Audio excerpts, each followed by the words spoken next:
Olá, sejam bem-vindos ao canal Conhecer Jesus. Chegou a época de estarmos todos com árvores de Natal enfeitando nossas casas, guirlandas e luzes por toda a cidade. Mas será que temos noção do verdadeiro significado do Natal? Será que a sociedade tem compreendido o que é o Natal? Então, convido a todos a continuarem conosco depois da vinheta, porque é sobre esse assunto que trataremos hoje neste review do livro de Timothy Keller, O Natal Escondido, a surpreendente verdade por trás do nascimento de Jesus Cristo.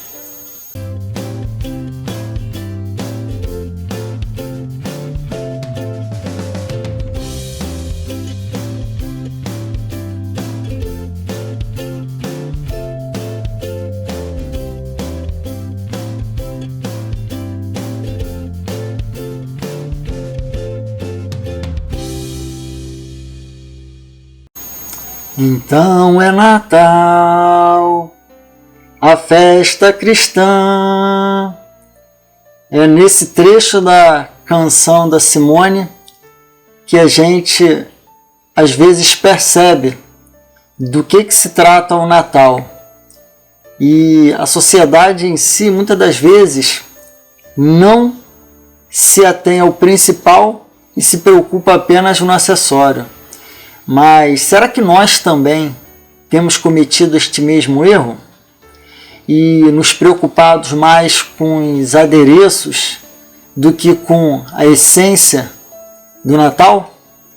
Aqui, neste livro de Timothy Keller, nós temos preciosos ensinamentos acerca desta época do ano. E a capa do livro, ela é bem sugestiva, porque ela traz aqui uma árvore de Natal e com as palavras "O Natal Escondido". É porque muitas das vezes a mensagem que o mundo gosta de transmitir, muito motivado pelo comércio, muito motivado por outros interesses, é de que trata-se de um momento em família, de decorar as nossas casas e a cidade. E a capa do livro, ela deixa bem transparecido isso, porque vem uma árvore de Natal com um Natal escondido escrito à frente dela. Porque muitas das vezes o Natal ele acaba por ficar escondido atrás de todos os acessórios e o principal mesmo fica escondido. Tanto também dentro dos nossos lares, não apenas na sociedade em geral. E esse livro eu li no ano passado. Foi no Natal do ano passado que eu parei, meditei, tinha adquirido esse livro, mas deixei para fazer o review apenas esse ano. Porque é um momento em que nós paramos para meditar um pouco numa festa que chama tanta atenção de todos, mas que a gente percebe a omissão, tanto na hora de que assistimos algum filme. O filme tem todos os enfeites, adereços de Natal, mas que a gente não ouve uma palavra sequer fazendo menção que se trata do nascimento de Jesus, daquele que veio salvar o mundo que estava perdido. Então vamos começar aqui. Não se enganem, porque o livro ele não é muito grande, assim o tamanho dele, mas são 175 folhas.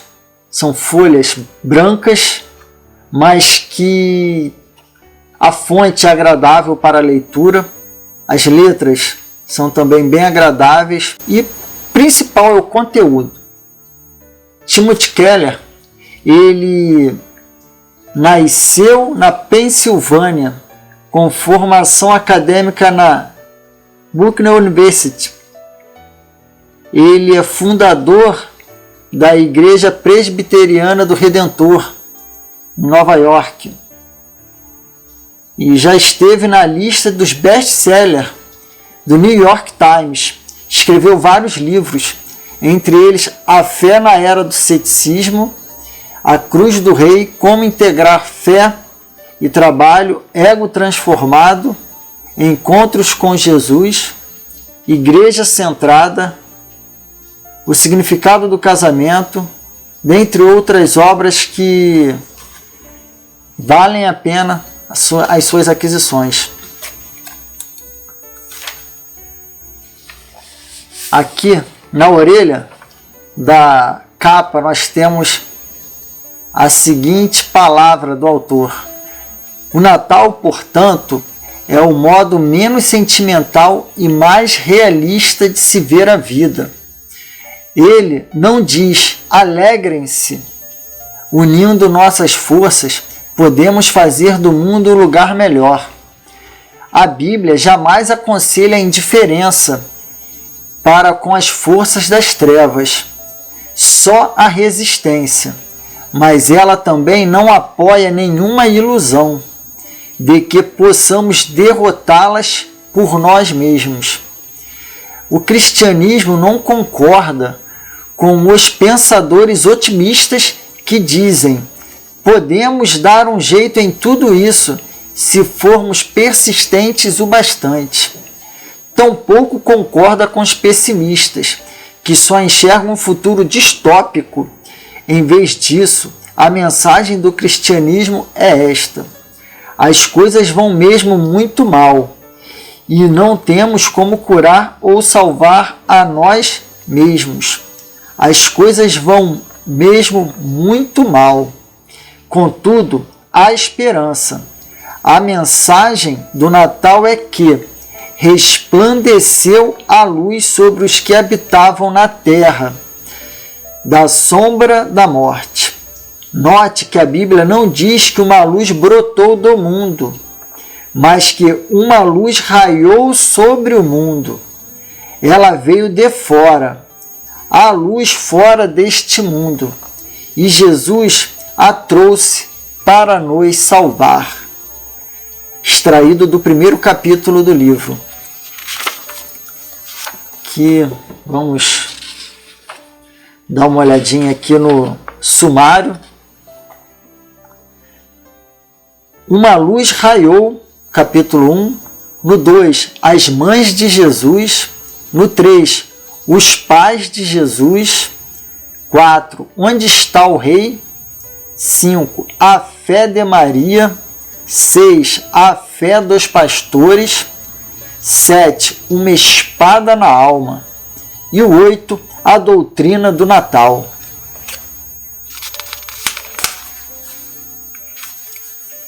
Na introdução, aqui eu verifiquei uma passagem muito interessante, que ele diz: para muitos cristãos é impossível não notar que mais e mais festividades públicas em torno do Natal evitam de propósito quaisquer referências às suas origens cristãs.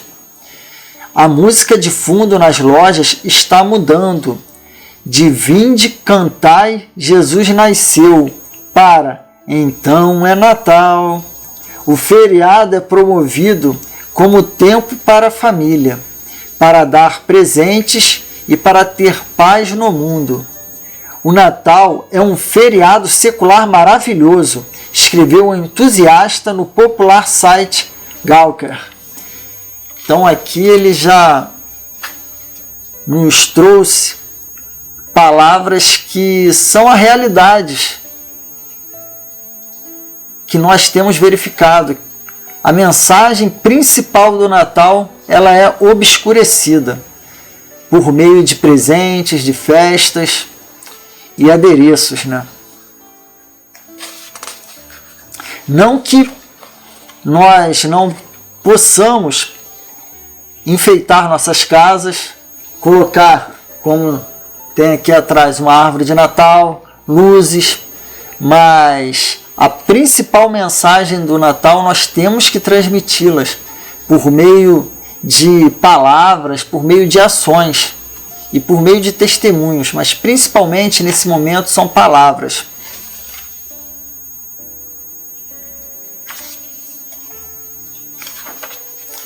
No capítulo 1 aqui, nós temos uma luz raiou. O surgimento das luzes é um dos principais indícios da época de Natal. O autor aqui ele enfatiza que essas luzes não são apenas decorativas, são simbólicas. Por quê? Ele traz como subtítulo as trevas do mundo, que não importa, vamos nos ater aqui, ó, que mensagem interessante, não importa o que você pretende fazer em um cômodo qualquer, primeiro tem de acender a luz, ou não conseguirá enxergar nada. O Natal contém muitas verdades espirituais, mas será difícil entender as outras se não compreendermos primeiro essa, que o mundo é um lugar escuro e que jamais encontraremos o caminho ou enxergaremos a realidade a menos que Jesus seja a nossa luz. Mateus, citando Isaías 9, 1, 2, nos diz que o povo que vivia em trevas viu uma grande luz. Sim, uma luz raiou. Mateus 4, 16. Então vamos agora conhecer um pouco mais do livro. Vamos avançar aqui para o capítulo 2. Vou dar uma passadinha em cada capítulo porque eu achei muito interessante. Cada capítulo ele traz muito conhecimento, informações que verdadeiramente ficam escondidas no Natal. E é bem pertinente este título do livro. As Mães de Jesus. Aqui também tem um fato curioso que ele cita: o Evangelho deixa os valores do mundo de cabeça para baixo. É interessante saber que naquela época as pessoas adulteravam o próprio currículo, assim como acontece hoje. Temos a tendência de deixar de fora partes do nosso histórico que talvez não nos deixassem tão bem, e as pessoas faziam o mesmo na antiguidade. Sabemos que Herodes o Grande expurgou diversos nomes de sua genealogia pública, por não querer que ninguém soubesse a ligação existente entre eles. O propósito de um currículo genealógico era impressionar quem o visse com a alta qualidade e a respeitabilidade das raízes que ele descrevia. Mateus, no entanto, faz o oposto com Jesus. Essa genealogia é assustadoramente diferente de outras da antiguidade. Para início de conversa, ela relaciona 5 mulheres, todas mães de Jesus. Aqui ele vai trazer as mães de Jesus que vêm na linha genealógica de Jesus, que muitos que falam que a Bíblia sofreu alteração, sofreu adulteração, aqui já seria um ponto que verdadeiramente, se isso fosse verdade, teria sido subtraído da sua árvore genealógica, porque são pessoas que naquela época, naquele contexto, imagina, há 1700 anos, ali quando a Bíblia, todo aquele período de que estavam formando as Escrituras, seriam omitidas, mas que para comprovar que a Bíblia ela é a palavra de Deus, ela não contém, ela não omite nenhum tio e nenhuma vírgula. Continuando aqui, isso não parecerá estranho ao leitor moderno, mas nas sociedades patriarcais da época a mulher quase nunca era nomeada nessas listas, muito menos 5 delas. seria possível chamá-las de proscritas pelo gênero nessas culturas. Contudo, figuram na genealogia de Jesus. Além disso, a maior parte das mulheres do currículo de Jesus eram gentias. Tamara, Raabe e Ruth eram cananeias e moabitas. Para os judeus antigos, essas nações eram impuras, não tinham permissão para entrar no tabernáculo ou no templo para adorar. Poderíamos chamá-las de proscritas pela raça. Todavia, fazem parte da genealogia de Jesus. Muito interessante essa parte, essa abordagem que ele fez. E aqui ele ainda adiciona. O que isso significa? Primeiro, mostra que as pessoas excluídas por questões culturais, até pela lei de Deus, podem ser introduzidas na família de Jesus. Não importa a sua estirpe, não importa o que você fez, não importa se você matou alguém. Se você se arrepender e crer nele, a graça de Jesus Cristo é suficiente para cobrir seu pecado e uni-lo a ele. Muito forte e esclarecedora para nossas vidas são essas palavras aqui do Timothy Keller, que estão presentes em todo o Evangelho. Vamos avançar aqui para o capítulo 3. Os pais de Jesus, no capítulo 3. A maioria das pessoas, quando pensa em anjos no Natal, lembra-se de que esses mensageiros apareceram para os pastores e para Maria. Elas costumam se esquecer de que um arauto angelical também apareceu para José, que teve suas próprias revelações. Mateus 1, 18, 23. Nos apresenta esse relato inestimável, por meio do qual descobrimos que Jesus é Deus, que ele é humano e está conosco. E mais à frente ele diz aqui que o propósito da encarnação é termos um relacionamento com ele. Em Jesus, o Deus inefável e inacessível torna-se um ser humano, que se pode conhecer e amar. E pela fé conseguimos conhecer esse amor. Deus se revelou em Jesus Cristo, não como uma coluna de fogo, nem como um tornado, mas como um bebê. Nada se compara a um bebê. As crianças pequenas já têm interesses próprios e conseguem fugir de você, mas os bebezinhos podem ser erguidos do berço, abraçados, beijados e estão abertos a isso. Agarram-se a você, porque agora Deus viria na forma de um bebê e não como uma tempestade ou redemoinho.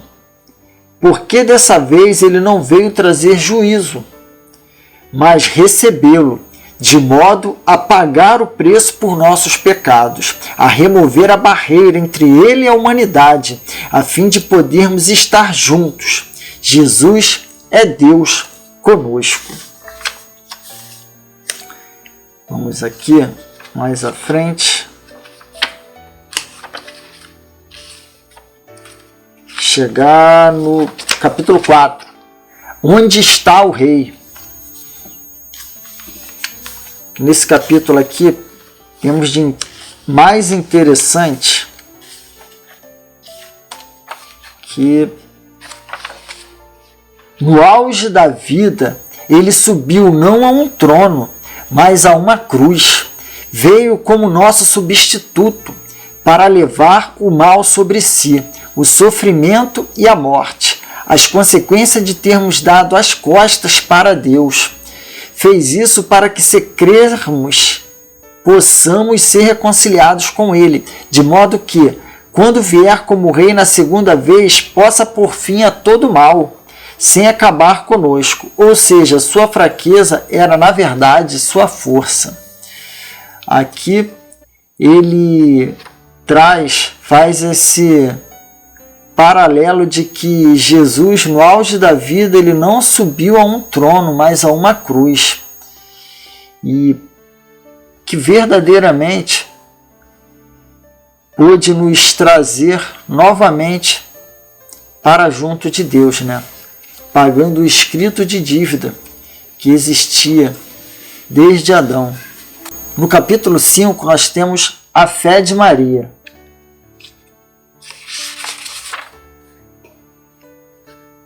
Ela é ponderada em sua reação.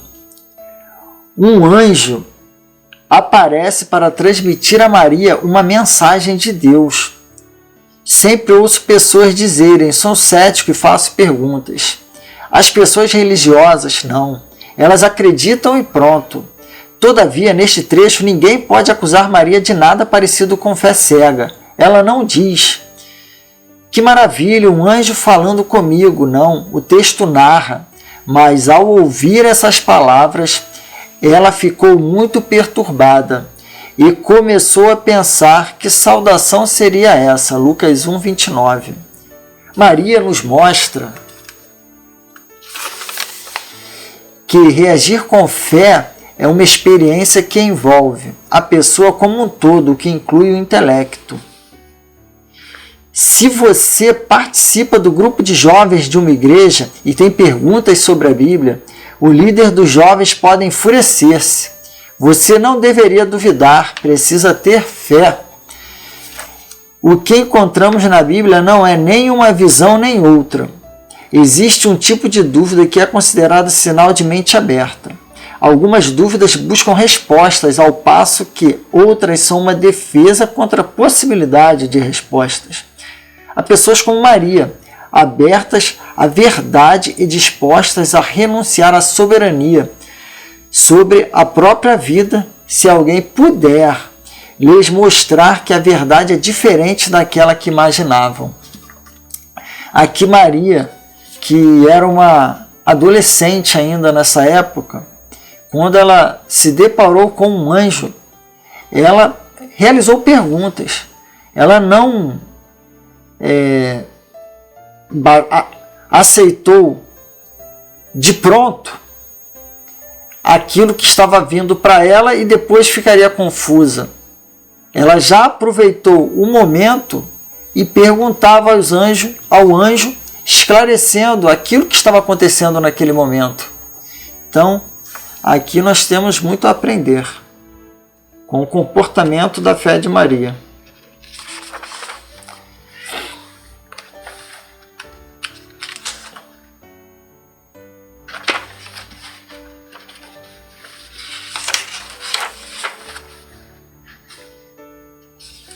E aqui diz que ela reage se rendendo de boa vontade.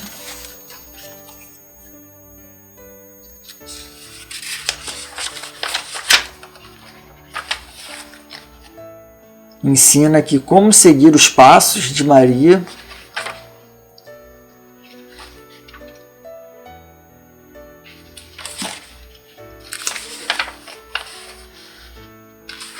Vamos já para capítulo 6, a fé dos pastores.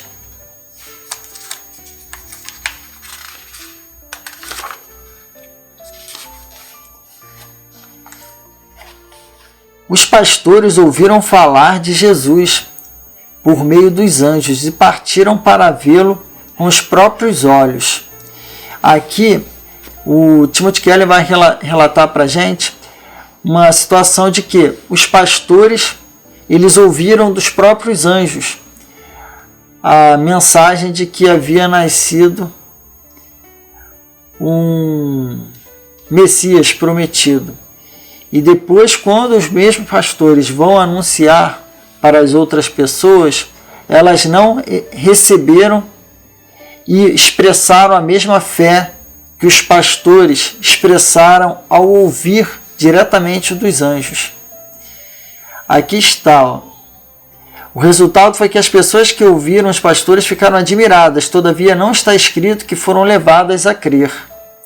A mensagem, no entanto, causou um efeito mais poderoso sobre os pastores, os quais voltaram glorificando e louvando a Deus por tudo que tinham visto e ouvido. Vamos avançar.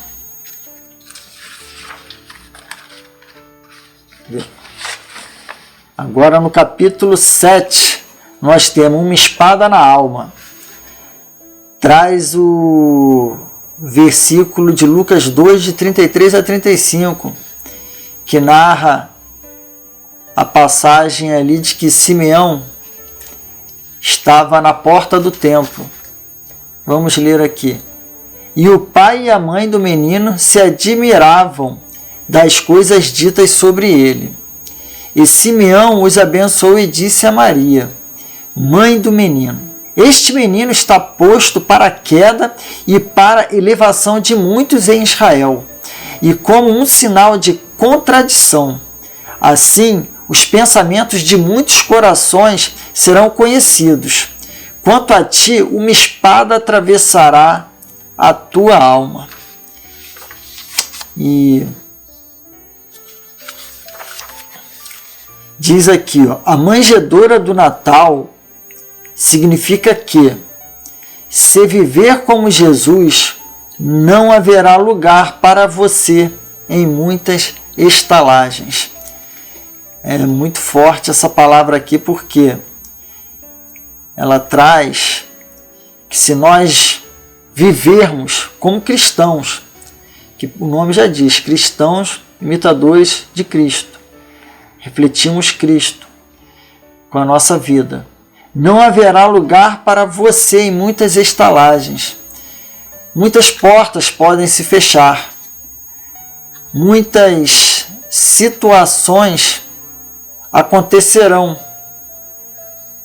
mas Jesus já diz que se nós sofrermos perseguições por causa do Evangelho, nós receberemos o nosso conforto diretamente do Pai. É de quem vem a melhor provisão de socorro.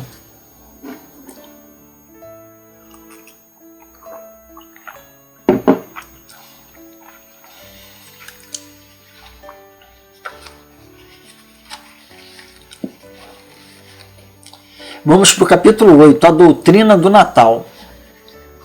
Quando pensamos no Natal em geral, recorremos a passagens da Bíblia que nos oferecem relatos do nascimento de Jesus.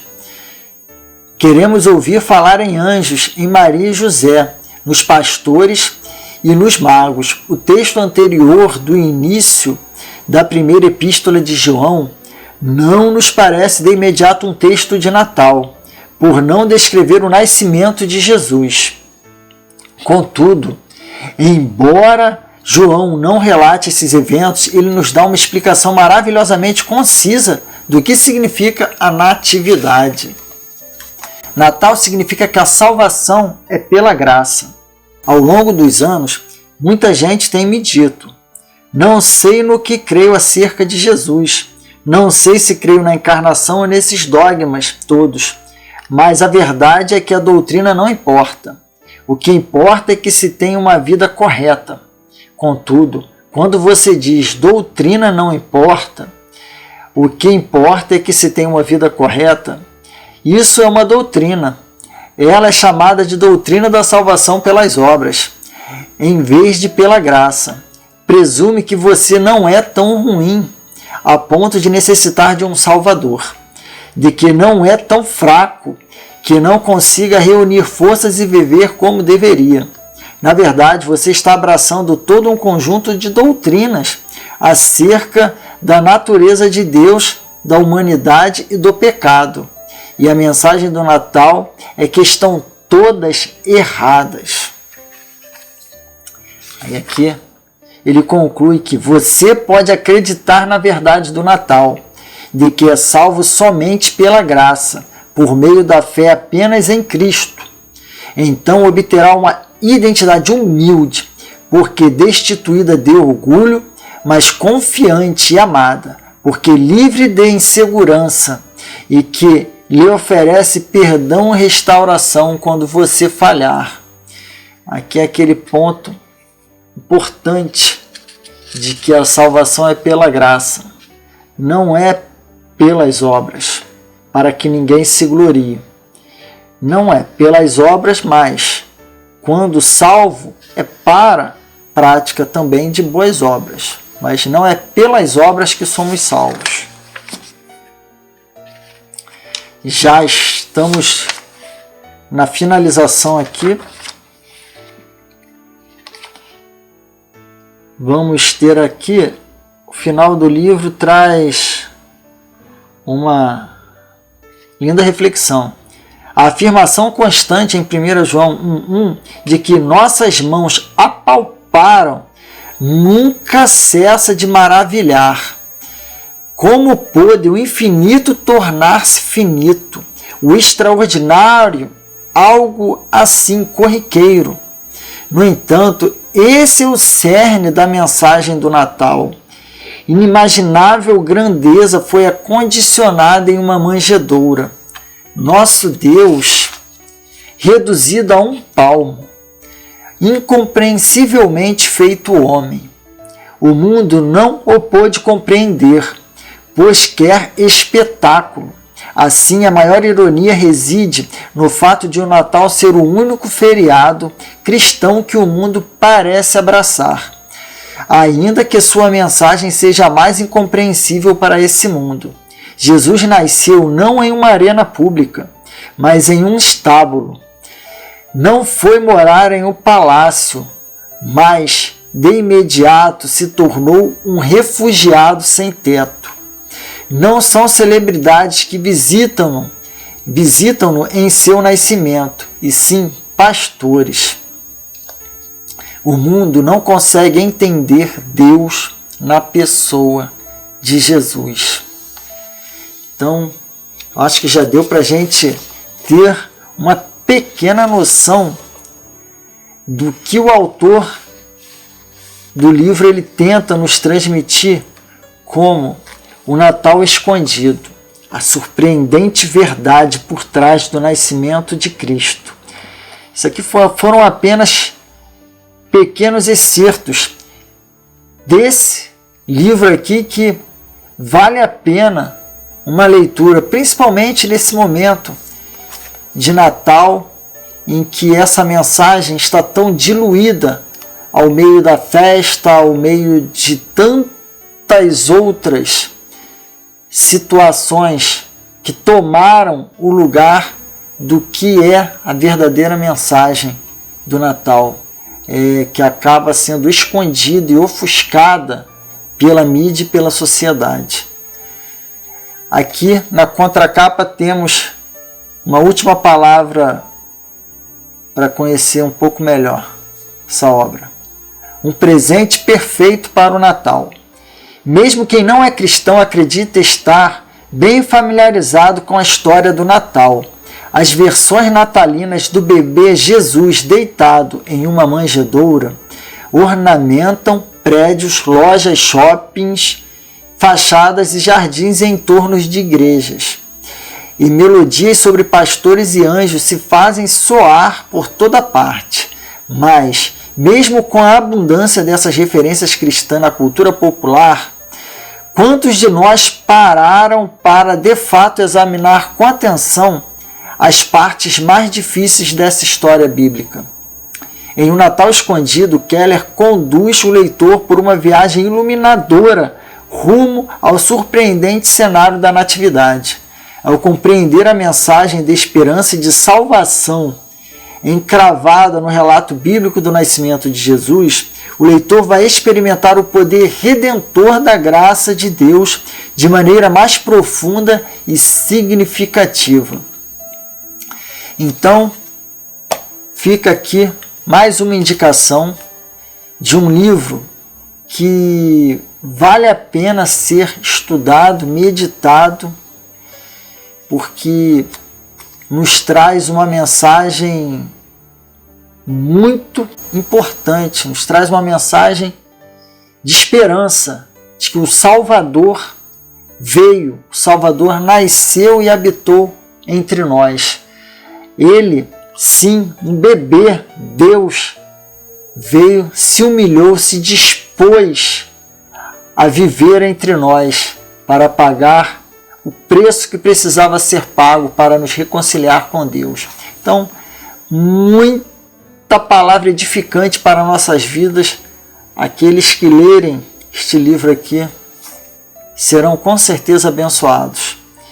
E para vocês que ainda não fazem parte do canal, vão lá, curta, siga, compartilha com seus amigos este vídeo aqui, para que esta palavra chegue cada vez mais a esclarecer muitos corações a respeito do verdadeiro sentido do Natal.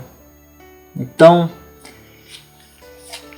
fiquem com a graça e a paz de nosso Senhor Jesus Cristo.